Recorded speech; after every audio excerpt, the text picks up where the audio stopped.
Industry 5.0 basically integrates AI into our everyday world, which is happening faster than we can think. Machinery, plants, they're all becoming interconnected to the cloud, to local servers. IT is merging with OT. That in and of itself creates cybersecurity threats and issues.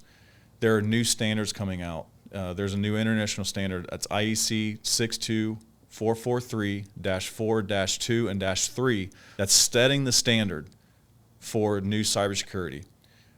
Schneider Electric's brought out a new remote I/O system. It's Edge I/O. You've probably seen several videos on it now. This thing adheres and meets those new compliance standards.